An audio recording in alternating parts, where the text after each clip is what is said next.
अस्सलाम वालेकुम दोस्तों। आज हम डिस्कस कर रहे हैं inertial and non inertial frame of reference.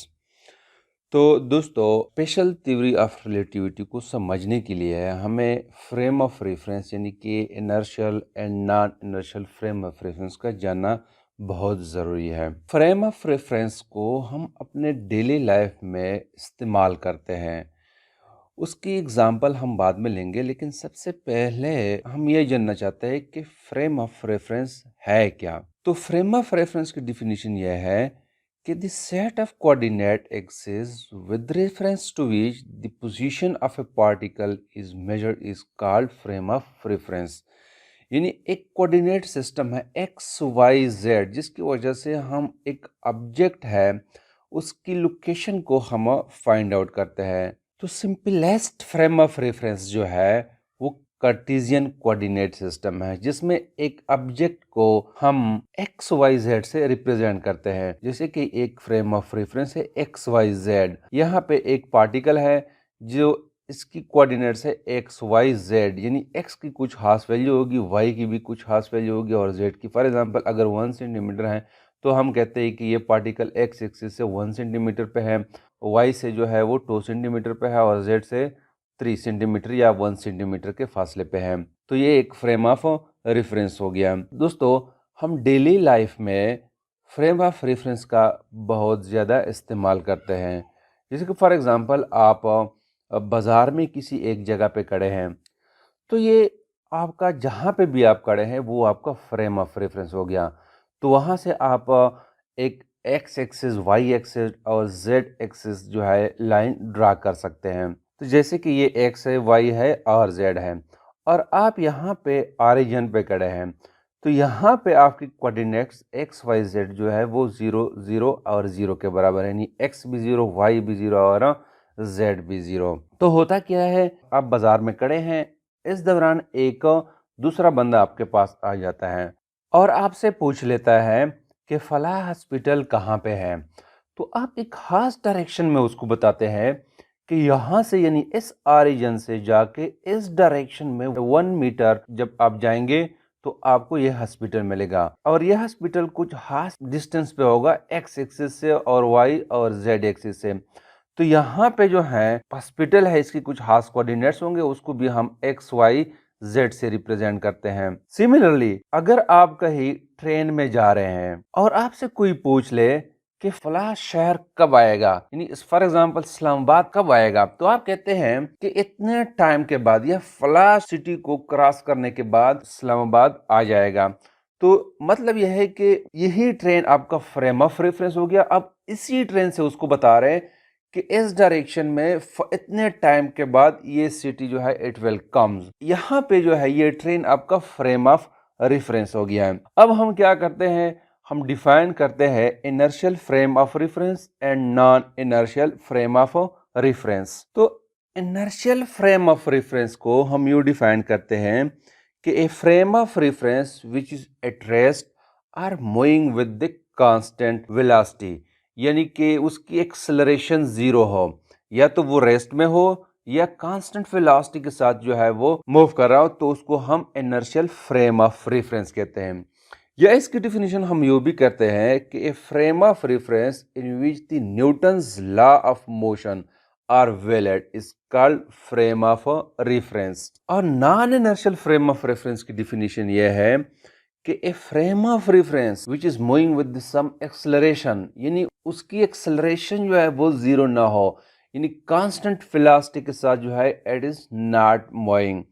या हम इसकी डिफिनीशन यूं भी करते हैं कि frame of reference in which the Newton's law of motion are not valid is called non inertial frame of reference.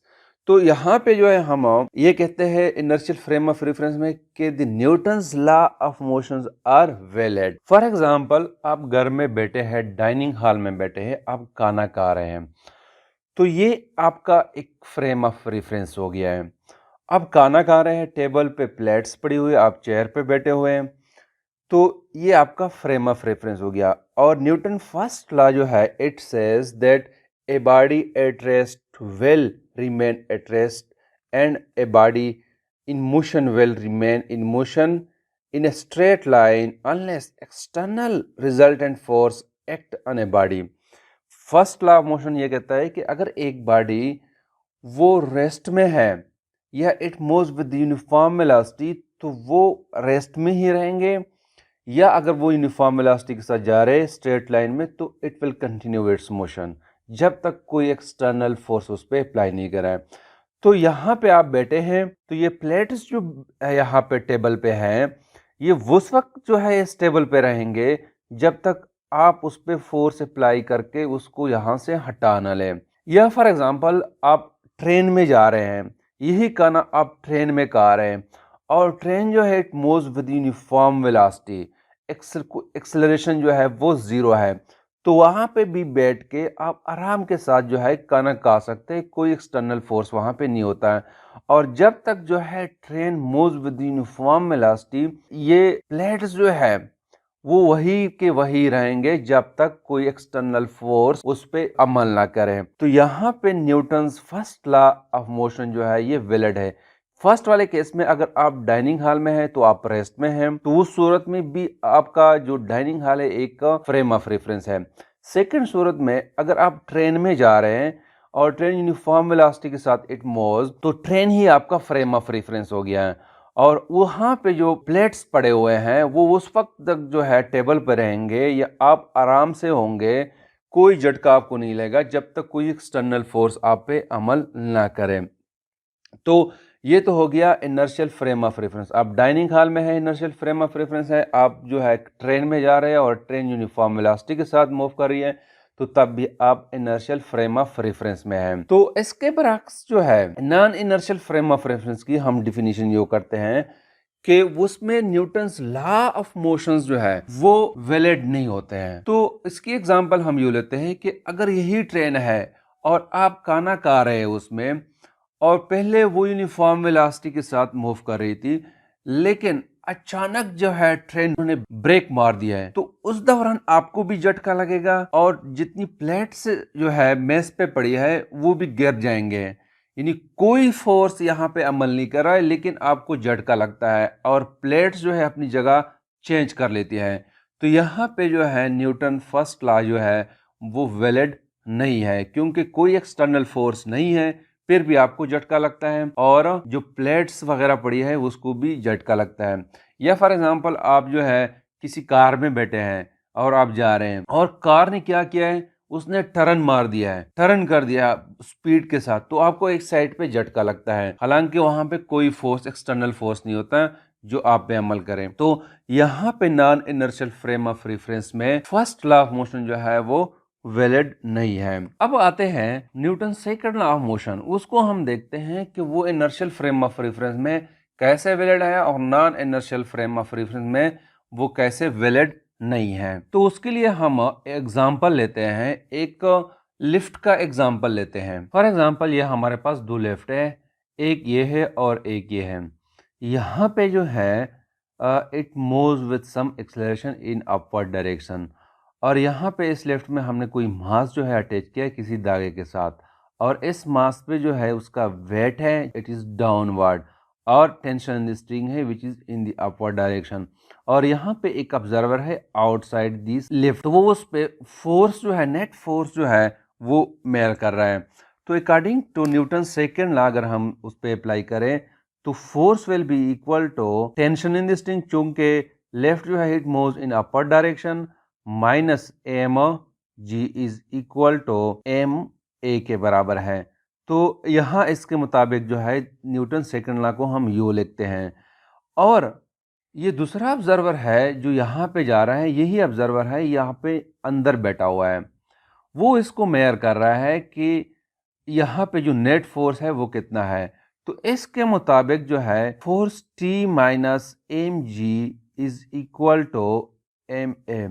तो यहाँ पे इस ऑब्जर्वर के मुताबिक ये बॉडी जो है ये मास जो है ये रेस्ट में है, यहाँ पे एक्सेलरेशन जो है वो ज़ीरो है।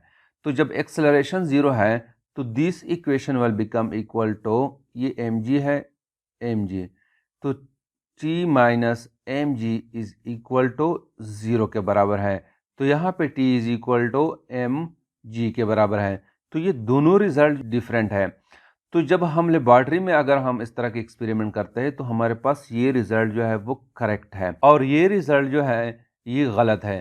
तो लिहाजा जो है यहाँ पे हमने न्यूटन सेकंड लॉ अप्लाई किया है यहाँ पे, तो वो हमारे पास गलत आ गया है, उसका रिजल्ट जो है it is wrong with us. तो हुआ क्या है, किसका मतलब यह है कि न्यूटन सेकंड लॉ जो है वो यहाँ पे वैलिड नहीं है। तो ये हो गया, ये चूंकि जा रहा है एक्सेलरेशन के साथ, तो इस ऑब्जर्वर के लिए ये लिफ्ट जो है ये एक्सेलरेटेड है, तो ये जो है non inertial frame of reference है। और ये ऑब्जर्वर जो है, ये ऑब्जर्वर ये रेस्ट में है, यानी ये फ्रेम ऑफ रेफरेंस जो है ये रेस्ट में है, यानी कि एक्सेलरेशन यहाँ पे ज़ीरो है, इनर्शियल फ्रेम ऑफ रेफरेंस है। और ये ऑब्जर्वर जो है it moves with some acceleration, चूंकि यहाँ पे ये हम कहते हैं कि the lift is moving with some acceleration. तो ये फ्रेम ऑफ रेफरेंस इस ऑब्जर्वर के लिए, ये फ्रेम ऑफ रेफरेंस जो है वो क्या है, वो non inertial frame of reference है। और ये ऑब्जर्वर जो है ये इनर्शियल फ्रेम ऑफ रेफरेंस में है। तो इसी वजह से जो है यहाँ की रिजल्ट जो है हम कहते हैं कि करेक्ट है और यहाँ की रिजल्ट जो है वो करेक्ट नहीं है। तो न्यूटन सेकंड लॉ यहाँ पे वैलिड नहीं है और यहाँ पे न्यूटन सेकंड लॉ वैलिड है। तो this is something about the inertial and non inertial frame of reference. Thank you.